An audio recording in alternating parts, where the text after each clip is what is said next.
She keeps bringing up your age lately. What do you say about that? Well, I think I'm a lot sharper than her. I would do this. I would sit down right now and take an aptitude test, and it would be my result against her result, and she's not going to win. Comes here, she gets like 9 people, and the press never reports the crowd, you know. By the way, they never report the crowd on January 6th. You know, Nikki Haley, it's like Nikki Haley is in charge of security. We offered her 10,000 people. The reality is Nikki Haley... She wasn't speaker. Nikki Haley is relying on Democrats, just like Nancy Pelosi, to try to have a desperate showing in New Hampshire. But he was talking about January 6th. President Trump has not lost a step. He's a clown. Republican Congresswoman Elise Stefanik. What a clown.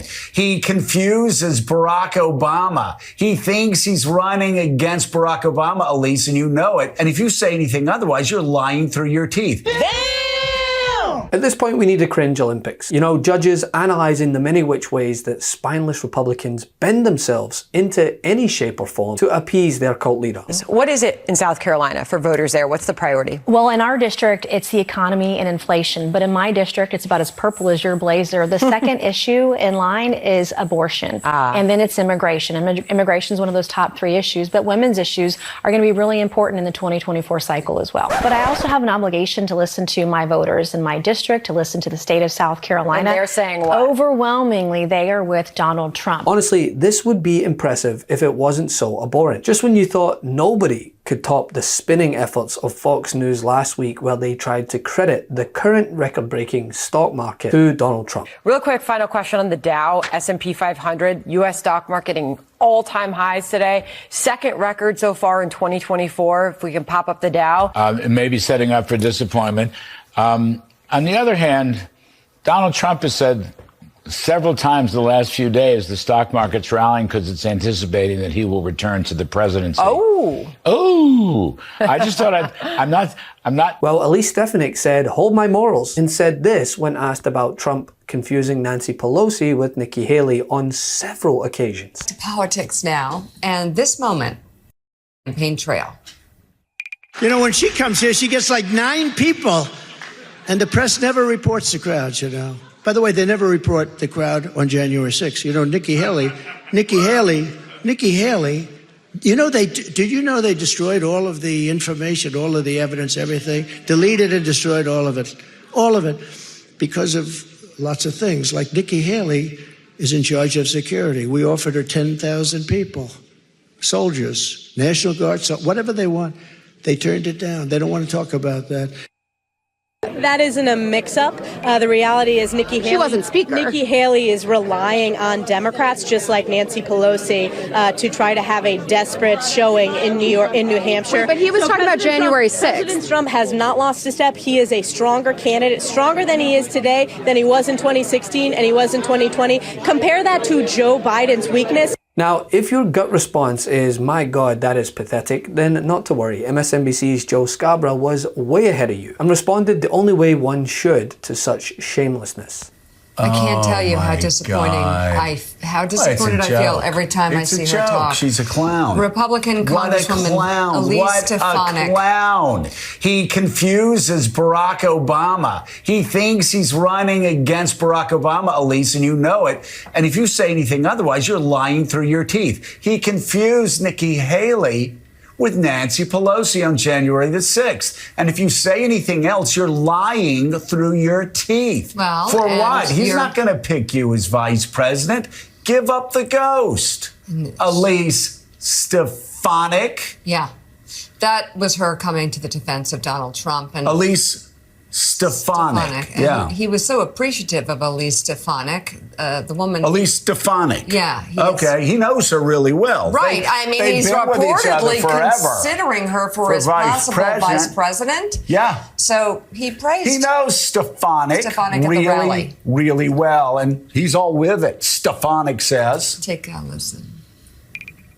From MIT, from the greatest schools, although MIT was hurt very badly, unfortunately, by this person running it. Did you see that, the 3 people? How good did Elise Stefanik do? Right? What? Who's Stefanik? Hey, Jonathan Lemire, I'm looking through my Congressional Quarterly. Who is Stefanik? Is that somebody from Oklahoma? Stefanik?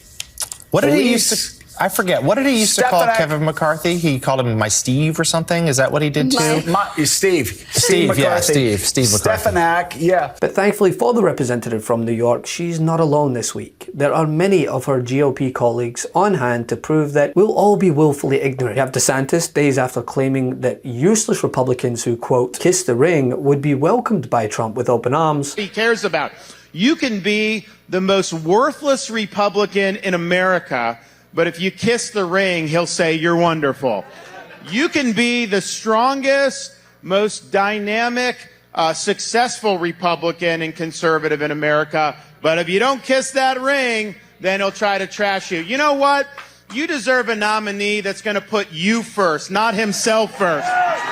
Days later, dropped out and kissed said ring. And we are breaking into Sunday morning futures with breaking news. Florida Governor Ron DeSantis is dropping out of the Republican presidential primary race less than 48 hours before the polls open in New Hampshire. It is now a two-person race between former President Donald Trump and former UN Ambassador Nikki Haley. To Nancy Mace, fresh out of the locker AOC stuffed her in, going on Fox News to say in almost the same breath that her constituents care about women's rights, so that's why she's endorsing Donald Trump, the thrice-married serial abuser who has taken credit for overturning Roe versus Wade. What is it in South Carolina for voters there? What's the priority? Well, in our district, it's the economy and inflation. But in my district, it's about as purple as your blazer. The second issue in line is abortion. And then it's immigration. Immigration is one of those top three issues. But women's issues are going to be really important in the 2024 cycle as well. Because for 54 years, they were trying to get Roe v. Wade terminated, and I did it. And I'm proud to have done it. They wanted to get it back, right? You wouldn't have that.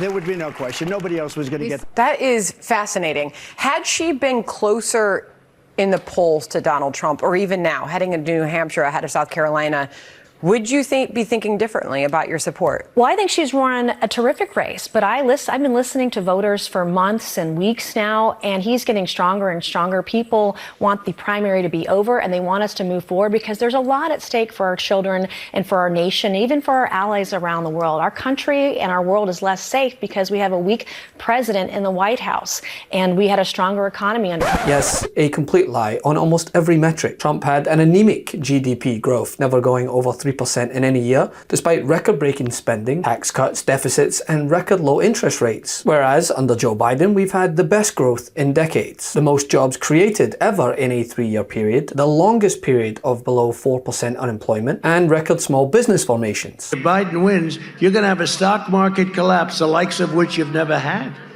You will have a collapse. They said the stock market will boom if I'm elected. If he's elected, the stock market will crash. Okay. 12 seconds later. Finished the week 10-year about 4.14. There hasn't been a positive thing happen in this administration since it came about. Now, Teddy Roosevelt had the square deal. FDR had the New Deal. Truman had the fair deal. What President Biden, Democrats, all of us have accomplished in the last few years is a big deal. Results matter. Inflation now is down to 3.2%. Wages are up to 4.4%. The economy is booming, 5.2% GDP growth in the last quarter. With a gallon of gas now at the lowest Thanksgiving price since 2020. The economy, it is growing. Inflation, it is slowing. Because of the CHIPS and Science Act, one of the most significant economic plans since FDR. I'm proud of the work Biden and Harris have done. President Biden and his team worked 24/7 with partners in the region to make sure that this release was possible. This is a president who is right now showing the American people what real leadership looks like. It's amazing how many times in his career Joe Biden has been counted out, only to come back and prove the critics wrong. But watching these people bend themselves into a pretzel to heap praise on someone who would turn his back on them in the time that they could say Nikki Haley is not Nancy Pelosi is nothing short of embarrassing. Thanks so much for watching. We're only a few subscribers short of 2 million subs. Please subscribe right now to the MeidasTouch YouTube channel for free and help us grow this unapologetically pro-democracy network.